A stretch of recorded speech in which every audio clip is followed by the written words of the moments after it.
Ang kwentong ito ay hango sa totoong buhay. Karanasan ito ni Tuper. Taong 1999, Mambahaw, Camiguin.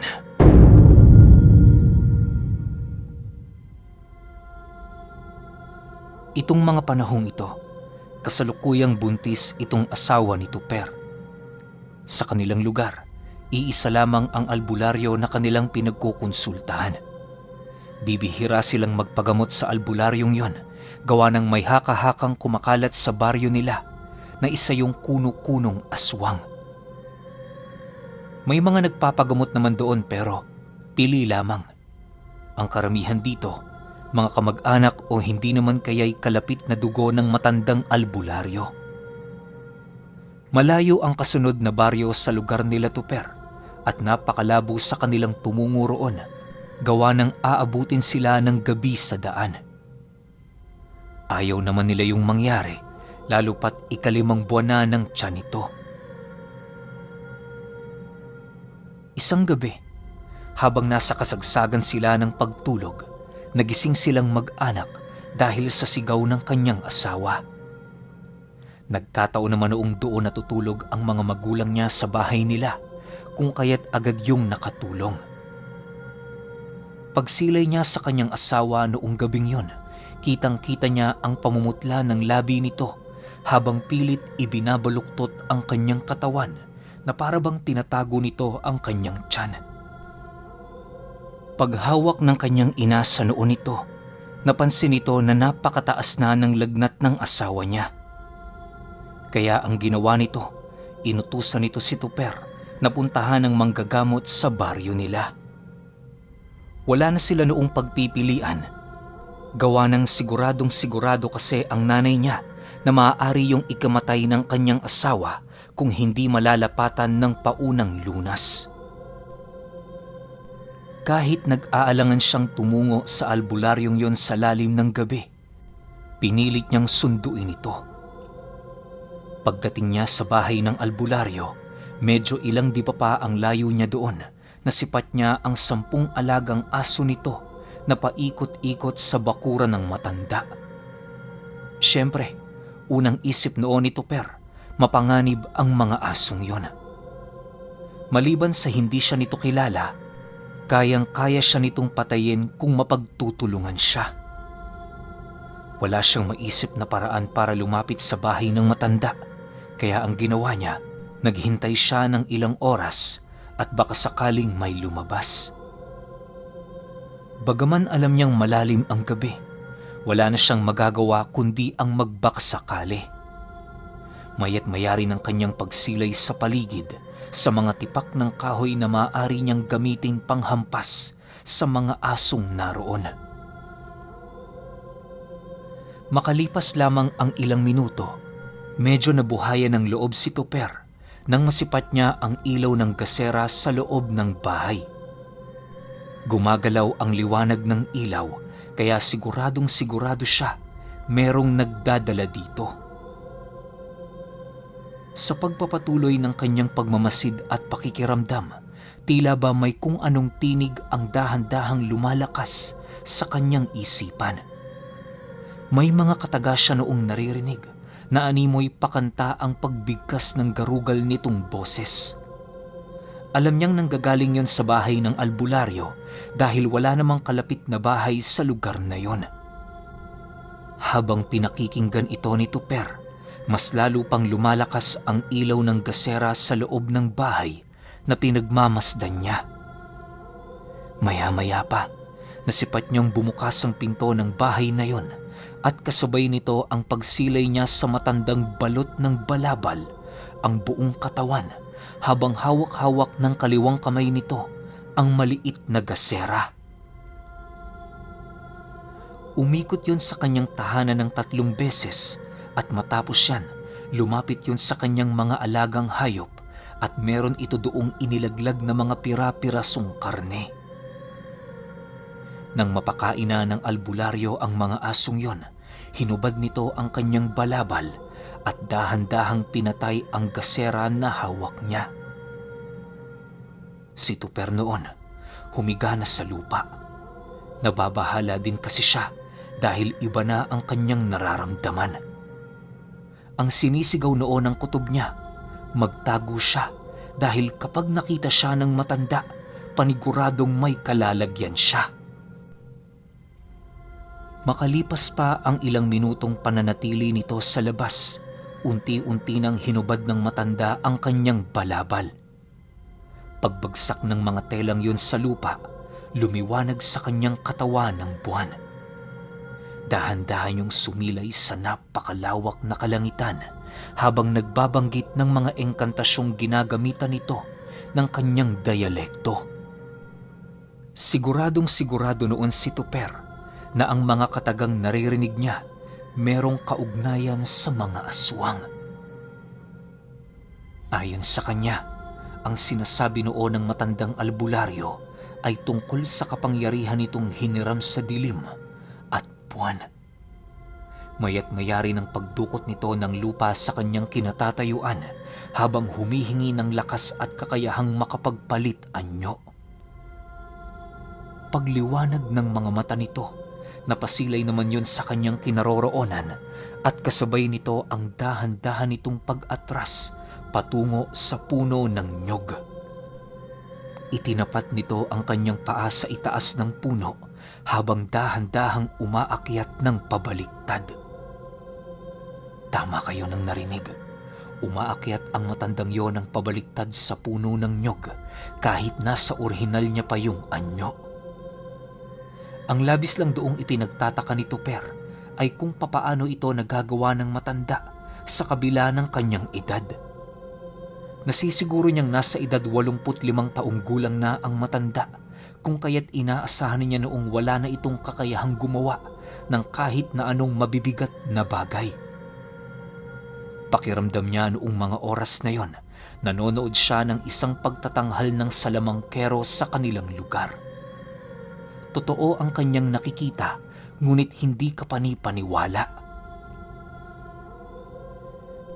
Nang marating ng matandang albularyo ang itaas na bahagi ng nyog, saksing buhay itong si Tuper sa paglipad nito. Isang kumpas lang ang ginawa nito gamit ang kanyang mga pakpak at matapos niyan, tuluyan na itong naglaho. Sa pagbalik ng katahimikan sa buong paligid, napansin niyang ilang oras na pala siyang nakatunganga sa lugar. Upang hindi maramdaman ng mga alagang aso ng albularyo ang kanyang presensya, pinilit niyang gumapang papalayo kahit wala siyang kaide-ideya kung may ahas ba sa kinaroroonan niya. Sa pagbalik niya sa kanilang tahanan, bumungad sa kanya ang kanyang amang naghihintay sa labas ng pinto. Ang kanyang asawa kasalukuyan ng nagpapahinga gawa ng ayon sa kanyang ina, noong umalis siya, nawala ang sakit nitong iniinda. Ang inisip na lamang noon ni Tuper, baka nausog niya ito. Noong umaga kasi, marami siyang naging kahalubilo sa baryo, kaya hindi malabong may natangan siyang usog ng kanyang mga kausap. Lumipas ang araw na yon, pilit niyang itinago ang mga bagay na kanyang nakita. Para sa kanya, wala na dapat pang makaalam ukol sa bagay na yon, sa kadahilanang nababahala din naman siya kahit papaano para sa kanilang kaligtasan. Alam niya kasing mapupuot ang mga aswang, kaya na may kapag nakagawa ka dito ng kasalanan, asahan mo nang gagambalain ka nito hanggang kamatayan. Sa pagpatak ng araw ng linggo, nagsimba sila ng kanyang pamilya. Isinama niya noon ang kanyang asawa para naman kahit papaano mabasbasan yon ng paring nagtuturo ng mga salita ng Diyos sa baryo nila. Pagdating nila noon sa simbahan, sakto namang marami ang nagsisimba. Ang tanging nag-iisang upuang walang nakaupo, nasa pinakagilid na parte ng simbahan. Inisip na lamang niyang magandang pwesto ang lugar na yon, nang sa gayoy hindi basta-bastang mausog ang asawa niyang buntis.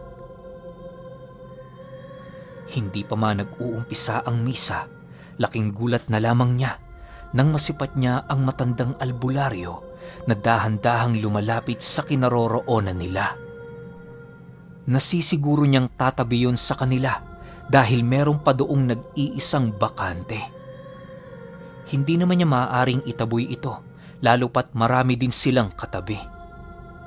Ang ginawa niya, iusog patungo sa kanyang ama ang kanyang asawa para sila ng albularyo ang magkatabi. Sa pag-upo nito sa kanyang gilid, inilabas nito ang rosaryong kulay itim at nag-umpisa ng manalangin. Bagaman alam ng matandang yon ang panalangin ng isang Katoliko, nakapagtatakang hindi yun lumuluhod sa harapan ng altar. Diba kapag nagsisimba, may mga pagkakataon talagang ikaw ay luluhod. Pero yung matandang yon, kakaiba. Nagdadasal lang ito pero hindi lumuluhod. Wala din yung pakialam kung siya lang ang nag-iisang nakaupo dahil dahilan nito, matanda na siya. Masakit na ang kanyang kasukasuan kung gagawin niya pa ang bagay na yon. Makalipas ang paninermo ng pare, doon na siya pasimpleng kinausap ng matanda. Noong una iniiwasan pa niya ito, pero nang makabuelo na siya, kinausap niya yon ng pasikreto. Alam niyang wala itong kaide-ideya na nagawa niya yung masilayan noong nakaraan, kung kaya't nagpa siya siyang makipaglapit dito habang maaga pa. Ang naisip kasi noong plano ni Tuper, kaibiganin ng matanda hanggat hindi pa nakakapanganak ang kanyang asawa. Yun na lamang ang naisip niyang paraan nang sa gayoy magawa niyang mailigtas sa kamay nito ang nasa sinapupunan ng asawa niya na 5 buwan pa lamang. Sa ilang ulit niyang pagtatanong sa matanda, tila ba hindi siya nito naririnig. Nauunawaan naman kasi niya yon, gawa ng abala ito sa pagrorosaryo. Nang matapos na ito sa kanyang ginagawa, sumilay ito ng bahagya sa kanya, sabay wika ng, "Ano ba ang kailangan mo, Tuper? Hindi mo ba nakikita? Abala ko sa aking ginagawa. At tupagin mo yung asawa mo. Tingnan mo, mukhang may sakit. Buntis pa naman." Nang marinig niya ang sinabi nito, agad naman niyang tinakpan ang kanyang katawan ng kanyang asawa upang hindi ito masilayan ng matanda. Bagaman umaapoy na sa galit ang sarili niya, nagpasya siyang makipaglaro dito. Inisip na lamang niyang biro ang sinabi ng matandang yon, kaya na may sinagot niya yun ng, "Wala yang sakit. Kung may sakit yan, ipapatingin ko sa'yo. Sigurado naman ako, hindi kami talon ng mga aswang sa ating baryo." Matapos niya yung mailahad sa matanda, halos umabot naman sa buto ang kanyang takot. Ni hindi niya nga alam noon kung saan siya kumuha ng lakas para sabihin ang mga katagang yun sa matanda na alam naman niyang aswang. Dahil sa kanyang sinabi, napangiti naman ito sa kanya. Pagbaling niya ng kanyang tingin sa kanyang asawa, nasipat niya yung bumabalik na sa normal. Ilang minuto pa ang lumipas, natapos na nga ang misa. Pagtayo ng matanda, pabulong naman yung sumagot sa kanya ng, "Tama ka. Hindi tayo talo sa lugar na ito. Pero ang paring yan, labas na sa mga sinasabi mo."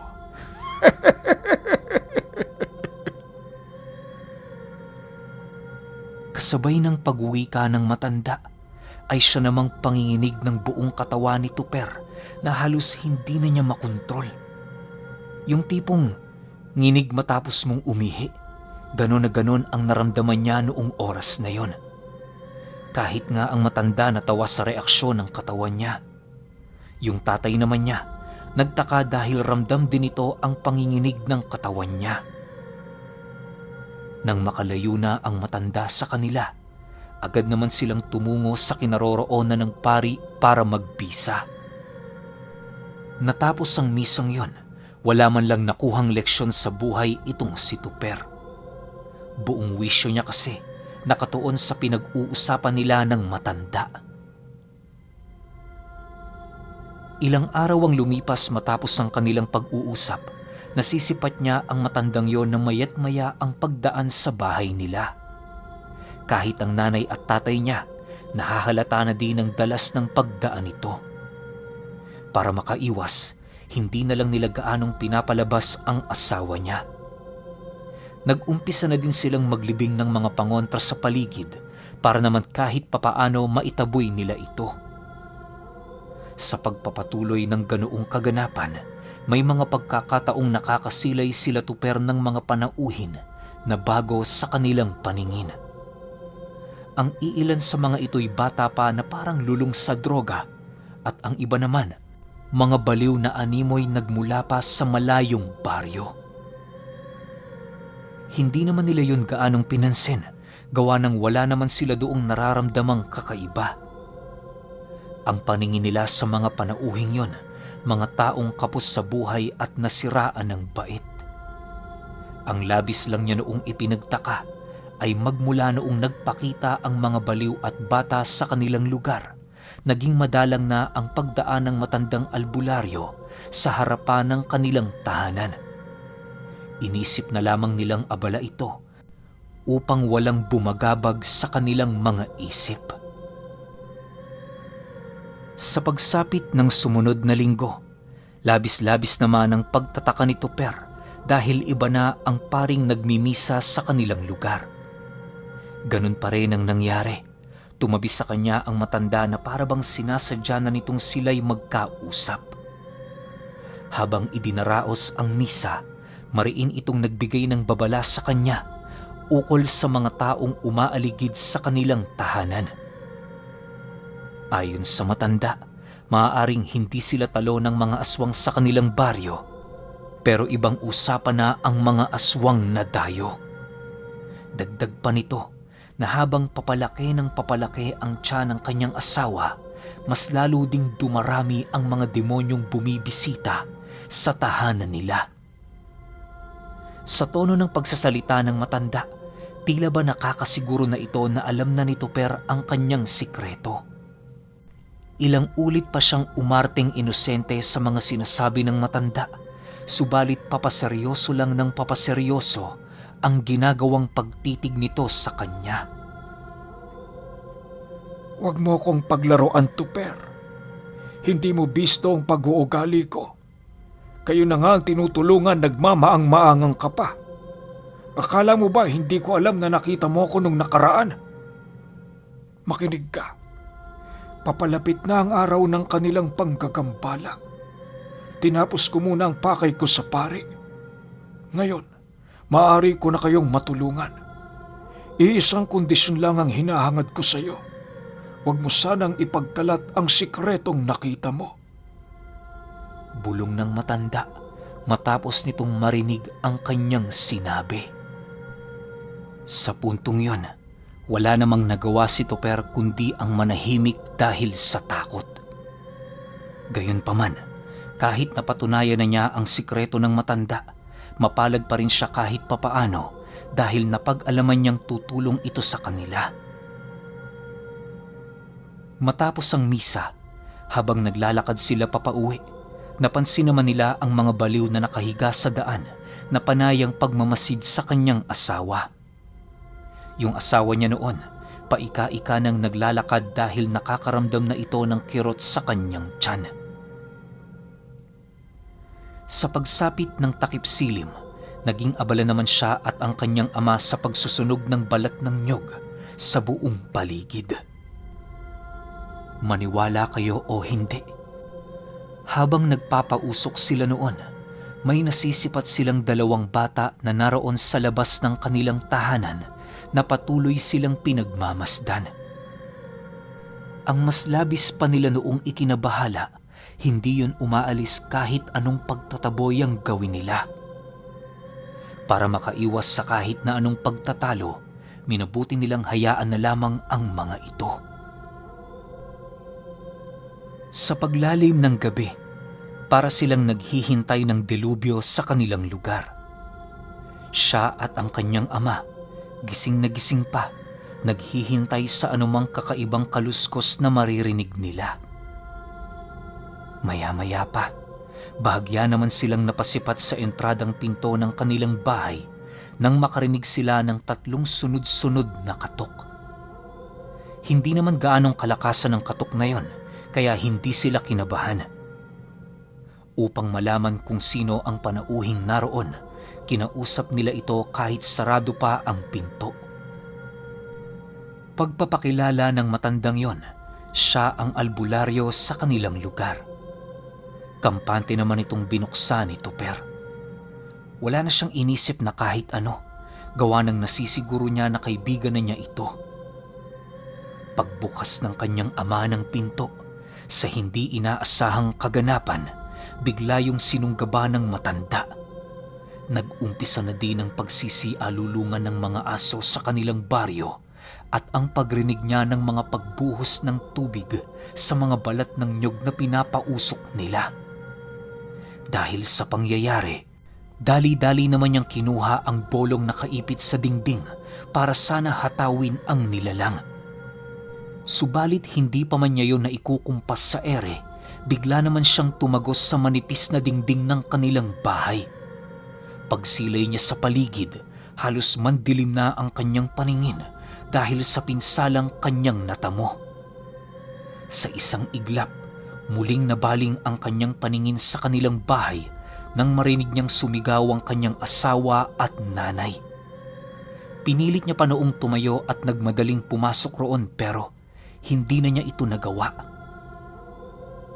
Ilang minuto pa ang lumipas, nasipat niya ang matandang naglalakad papalabas, tangan-tangan ang maliit na sanggol sa kanyang mga kamay.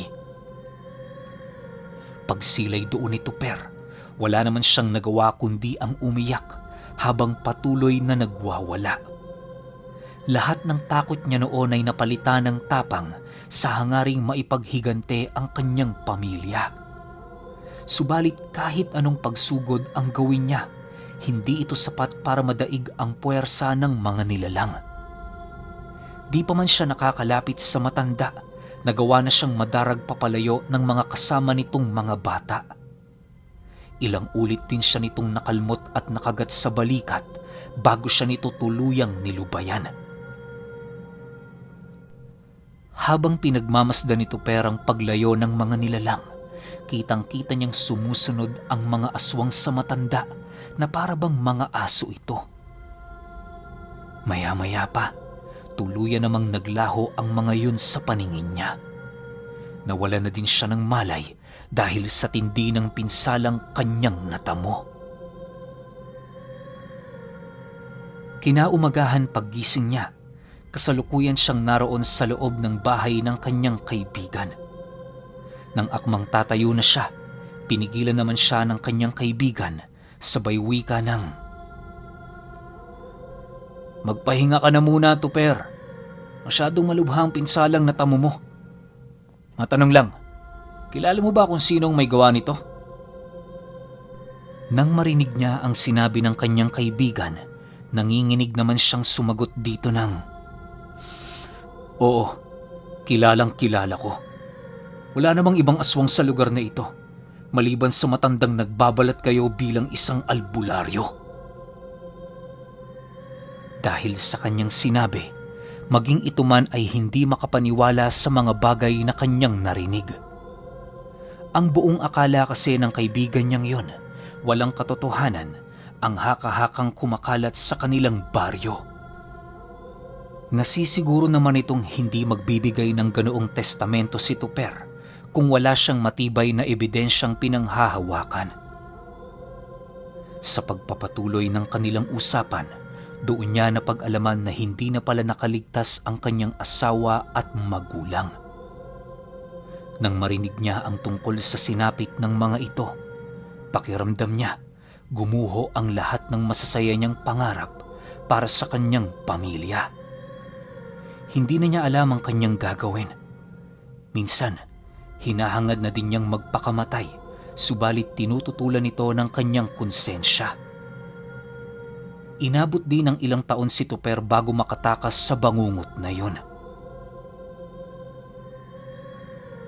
Sa pagdating ng panahong gumaling na ang kanyang sugat, Hinanap niya ang matandang albularyo sa kanilang lugar.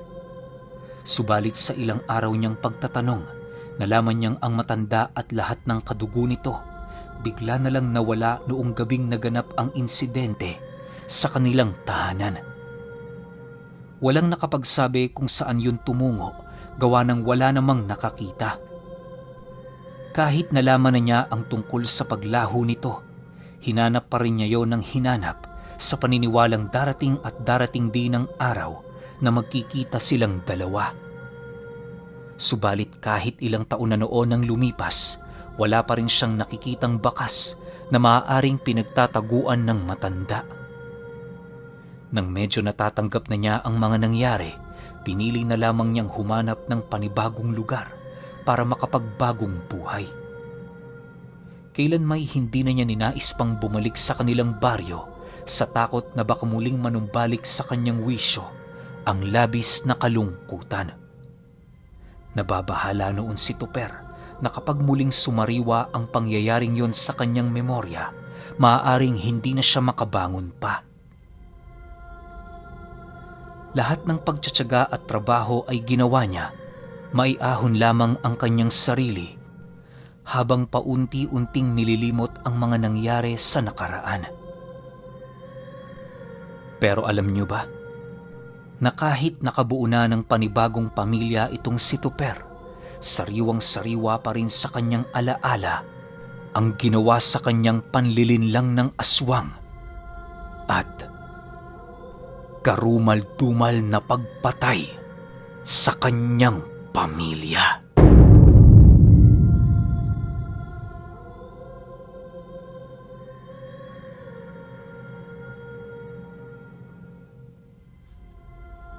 Okay, opinyon ko sa kwento.